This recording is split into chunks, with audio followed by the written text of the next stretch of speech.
Someone cuts you off in traffic. You slam the brakes. Maybe you honk. Maybe you say something colorful to nobody in particular.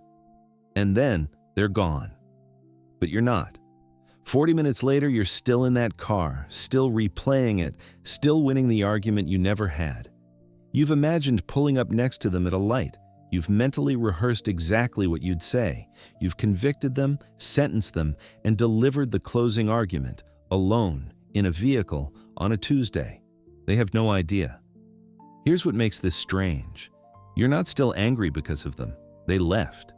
You're still angry because some part of your brain picked up the baton and just kept running. And here's the thing about that.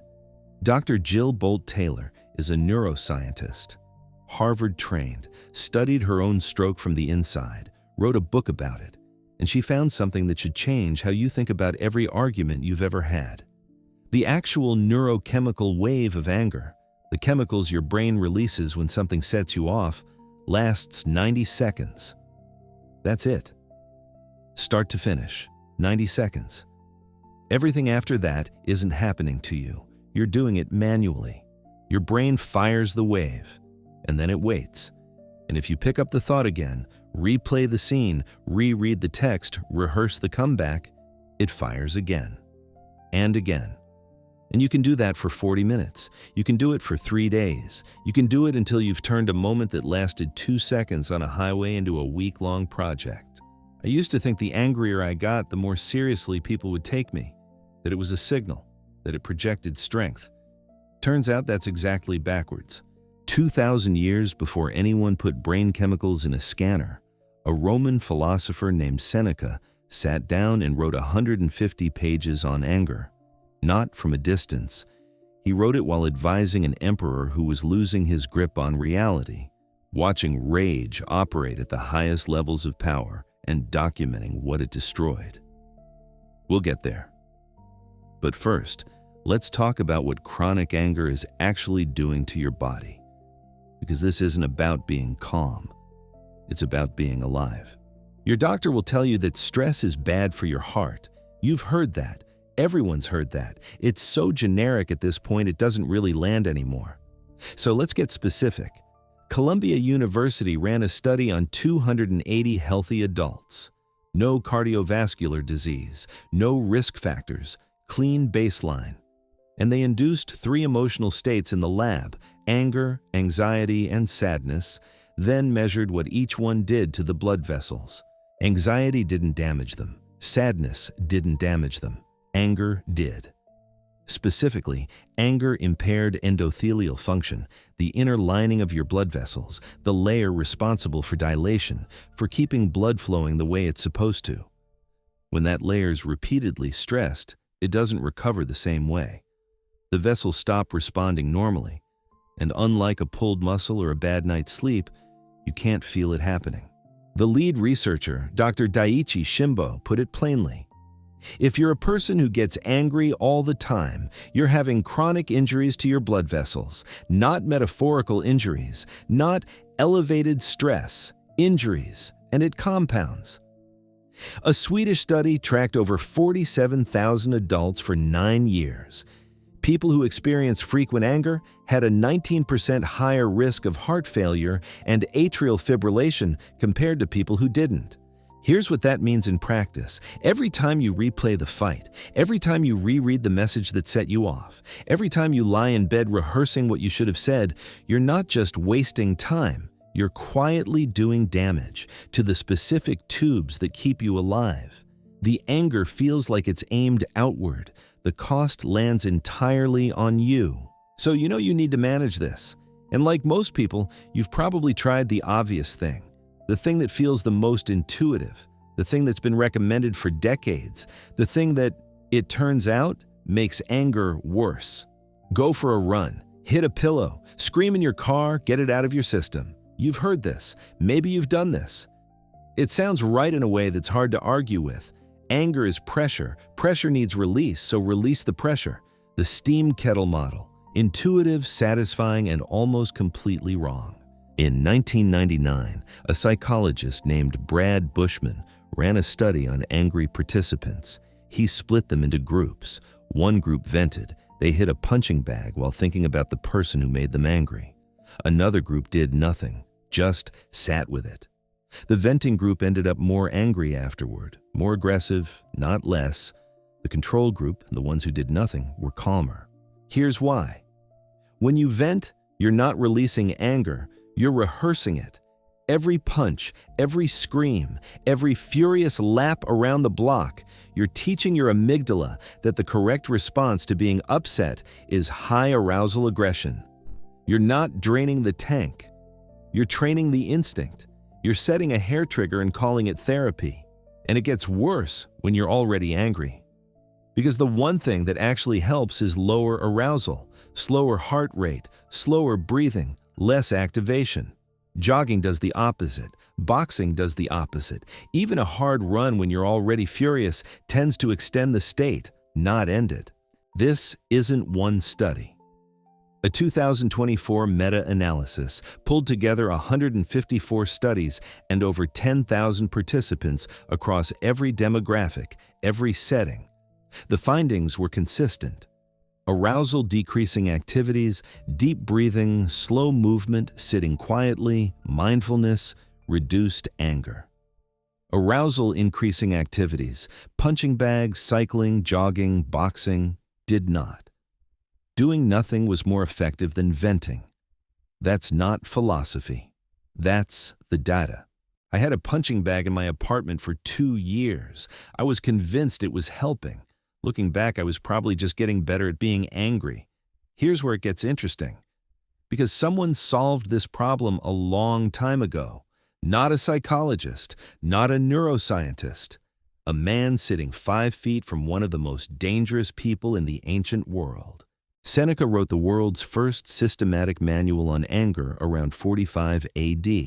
3 books, 150 pages, and the context matters because he didn't write it as a calm man in a garden somewhere, removed from the chaos, observing from a safe distance. He wrote it from inside the palace. Seneca was tutor and advisor to the young Nero, and for the first 5 years, it worked. Seneca and his co-advisor Burrus acted as a kind of brake on the worst impulses. 5 years of competent governance, historians largely agree. Then Nero murdered his own mother. Then the paranoia set in. Then the purges. Seneca was eventually ordered to take his own life. He wrote De Ira, on anger, not as abstract philosophy but as a survival manual. And he wrote it as someone personally prone to anger. This wasn't outside observation. This was a man mapping a way out of terrain he knew from the inside. What he identified was a sequence, 3 stages. First, the initial impression, something happens, your brain registers a threat or an insult. Second, the impulse, the urge to respond, the heat rising. Third, full emotion, by which point reason is already gone and you're operating on instinct. The work, Seneca said, happens at stage 2, the gap between impression and assent, between the trigger and the decision to agree with what you're feeling.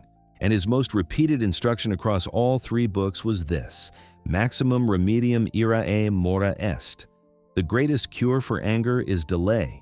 Don't speak, don't decide, don't send the email. Leave the room on whatever pretext you can find. Give it 10 minutes, 1 hour, sleep on it if you can. He wasn't saying suppress it. He wasn't saying pretend it isn't there. He was saying don't agree with it yet.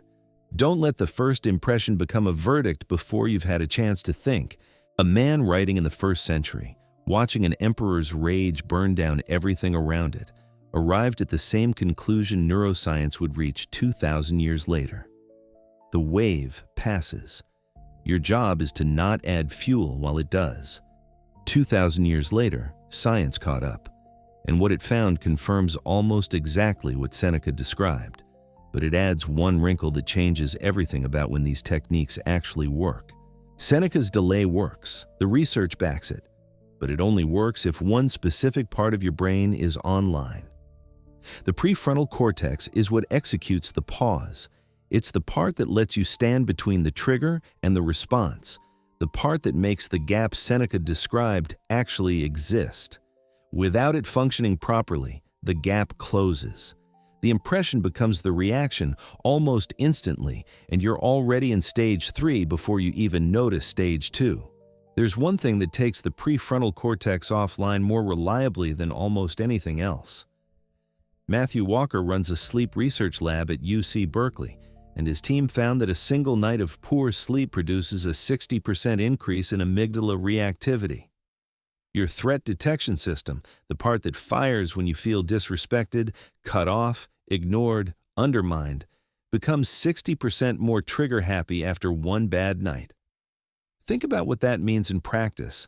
The moments you most need Seneca's technique are the hard days, the stressful weeks, the nights after an argument that wouldn't end. And those are exactly the nights you probably slept worst. So you wake up the next morning already compromised, prefrontal cortex running at reduced capacity, amygdala primed to overfire. And then the day hands you something that would have been a minor irritation on a rested Thursday, and it lands like a genuine threat. It's not a character flaw. The hardware is just degraded. The other side of this is worth knowing. Structured emotional regulation practice, consistent diaphragmatic breathing, mindfulness, slow deliberate movement physically strengthens the prefrontal cortex's ability to inhibit the amygdala over time. Studies show up to a 40% reduction in anger response intensity within 8 weeks of consistent practice. Not someday. 8 weeks. Seneca wrote into irae that you should attend carefully to your physical state, hunger, illness, fatigue, because each one makes anger more likely. He called them the conditions that weaken the will before the trigger even arrives. He wrote that in 45 AD. Walker measured it with fMRI imaging in 2017. Same answer, different tools. I kept wondering why I'd handle everything fine all week and then completely lose it on Sunday nights. Same situations, different reactions. Turns out Sunday is just the end of a week of accumulated sleep debt. It wasn't a character flaw, it was arithmetic. Sleep is the hardware. Everything else, the delay, the breathing, the philosophy, that's the software. And software doesn't run well on a broken machine. So here's what actually works. Not a mindset shift, not a philosophy lecture. A 3-part protocol built from 154 studies and a 2,000-year-old Roman essay. 3 things. In order. And the third one has to happen the night before. Step 1 is the delay. Seneca called it mora. The moment you feel the first wave, the heat, the tightening, the urge to say something, you don't speak. You don't text. You don't reply. You leave on whatever pretext you can find. Get some water, check something in another room, step outside for 60 seconds. You're not running away. You're letting the 90-second neurochemical wave pass without adding fuel to it.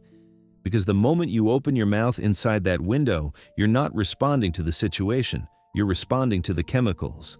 And the chemicals don't care about being right. 10 minutes minimum. 1 hour if the situation allows. Sleep on it if you can. Step 2 is the breathing. Not jogging, not venting, not anything that raises your heart rate. Diaphragmatic breathing. Slow, belly expanding, deliberate. 5 to 10 breaths.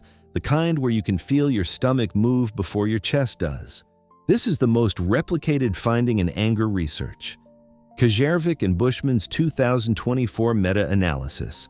154 studies, over 10,000 participants, every demographic, every setting, found that arousal decreasing activities consistently reduced anger across the board. Deep breathing sits at the top of that list. It is not complicated. It is not glamorous. It works. Step 3 is sleep. 7 to 9 hours. Not as a wellness preference, not as something you'll get to when things calm down. As the precondition for everything else on this list to function. The delay requires a prefrontal cortex that's online. The breathing requires enough regulation capacity to actually slow down. Both of those degrade measurably on poor sleep. So the real anger management happens the night before, in the dark, before the situation ever arrives. That's the whole system. Seneca named Step 1 in 45 AD. Science confirmed Step 2 in 2024. Walker figured out step 3 in 2017. Nobody put them together until now. If this connected with something, the algorithm notices when you stay to the end. Turns out that's one of the few things you can do to help without punching anything. Remember the traffic cutoff from the beginning? That guy is home. He's already forgotten about it. He's probably watching something on his couch, completely unaware that he exists in your head. The only person still in that car is you. Now you know how to get out.